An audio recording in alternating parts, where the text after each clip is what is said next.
Now before the feast of the Passover, when Jesus knew that his hour had come, that he should depart from this world to the Father, having loved his own who were in the world, he loved them to the end.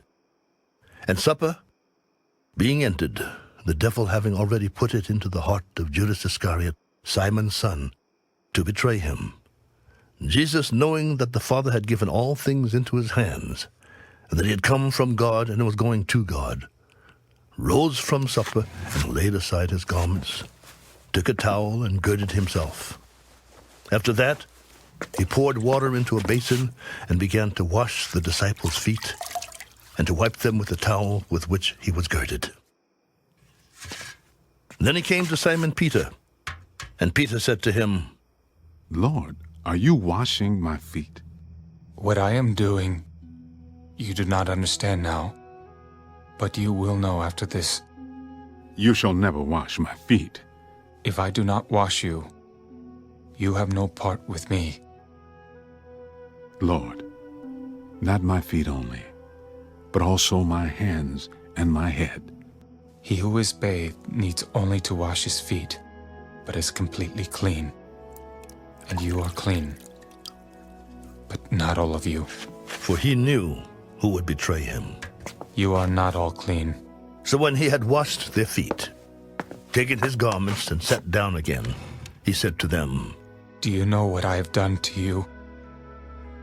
You call me teacher and Lord, and you say, well, for so I am. If I then, your Lord and teacher, have washed your feet, you also ought to wash one another's feet. For I have given you an example, that you should do as I have done to you. Most assuredly, I say to you, a servant is not greater than his master, nor is he who is sent greater than he who sent him. If you know these things, blessed are you if you do them. I do not speak concerning all of you. I know whom I have chosen. But that the scripture may be fulfilled, he who eats bread with me has lifted up his heel against me.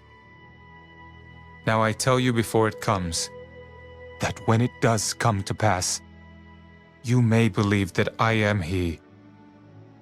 Most assuredly I say to you, he who receives whomever I send receives me, and he who receives me receives him who sent me. When Jesus had said these things, he was troubled in spirit and testified, Most assuredly I say to you, one of you will betray me. Then the disciples looked at one another, perplexed about whom he spoke.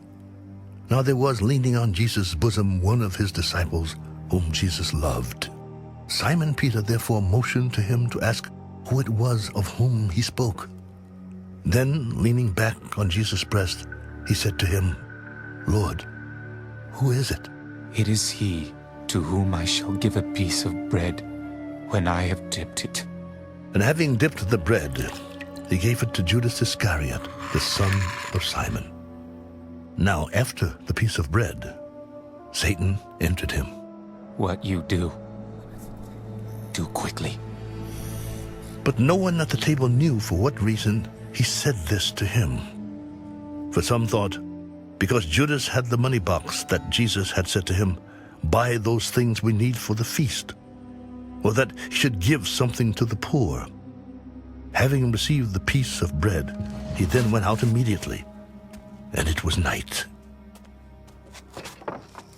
So when Judas had gone out, Jesus said, Now the Son of Man is glorified, and God is glorified in him. If God is glorified in him, God will also glorify him in himself and glorify him immediately. Little children, I shall be with you a little while longer. You will seek me, and as I said to the Jews, where I am going, you cannot come. So now I say to you, a new commandment I give to you,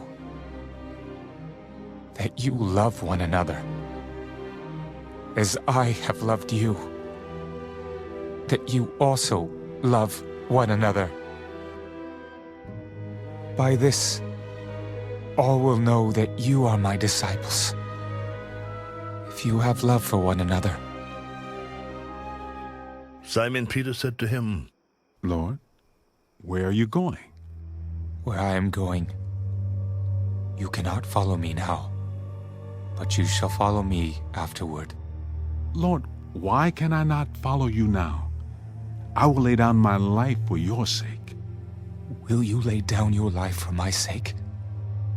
Most assuredly, I say to you, the rooster shall not crow till you have denied me 3 times.